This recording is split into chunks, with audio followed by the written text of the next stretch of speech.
Amongst the One Piece fandom, there's two camps of opinion for the series' first mega arc: boring and skippable, or who skips Skypia?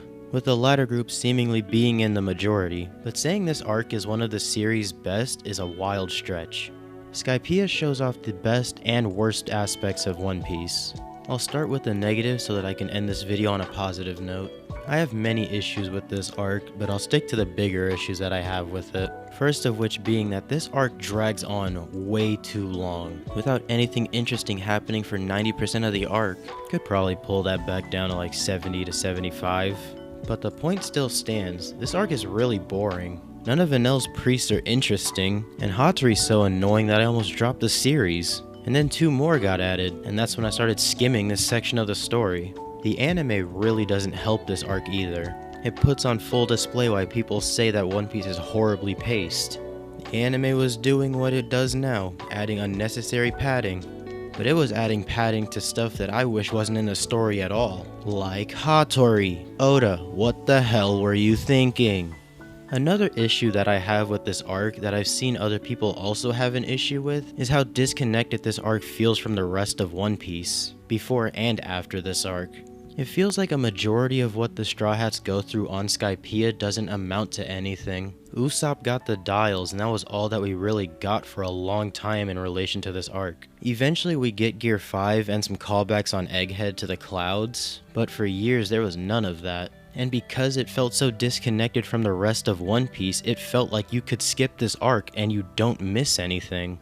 Only like 10% of what goes on in this arc has any real effect on the story. The biggest thing in this arc that's holding it back for me is its lack of compelling characters. Enel is the only character in this arc who is remotely enjoyable. But you have to take the good with the bad, and this arc is not without its positives. While I highly doubt the Sun God thing was planned, at least in the way that it was executed, it does retroactively make this arc more enjoyable after the revelation of Luffy's fruit's true nature. That in itself is an issue I have with this arc. Everything is in retrospect. This arc can't stand alone. But I'm supposed to be talking about the positives right now, so let's get back to that. This arc also showed a prototype of what would eventually become observation haki, which the Skypians call mantra, which was either great foreshadowing or a masterful callback. Either way, it's showing why the story works so well. Oda took something that was introduced on one island and introduced it to the broader world of One Piece. Another thing that makes Skypia an interesting arc is the unique environment and how the Straw Hats get to the island in the first place. The knock-up stream and a civilization above the clouds are interesting concepts. A civilization in the sky isn't anything remotely new, that's been a thing in religion forever. But the way to get to the island is very One Piece in nature. A geyser that blasts you into the sky, and that will almost always tear your ship apart when it does it. There is another way to get to Skypia, but we don't see it, so it's irrelevant for this. While I don't think the overall idea of a sky island was executed as well as I wish it was, there were plenty of fascinating ideas in it, like the dials.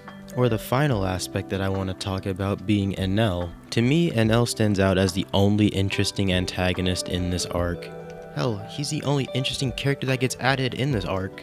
What makes him so interesting to me is that he's kind of a smaller scale of a celestial dragon. He lords himself over everyone as a deity, rules over Skypia with absolute power, and is untouchable until the natural enemy of said god comes in and defeats him. I stand by my statement that this arc is Oda at his best and at his worst. Like the unique environment and culture of Skypia, as well as planting seeds for future plot points like the sun god.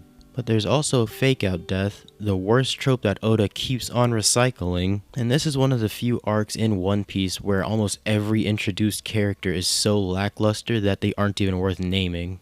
Those were just my opinions though. If you did enjoy the arc, I'd like to hear why you do, and if you don't, I want to know why you didn't. That's what I've got for this video. Subscribe and have a nice day.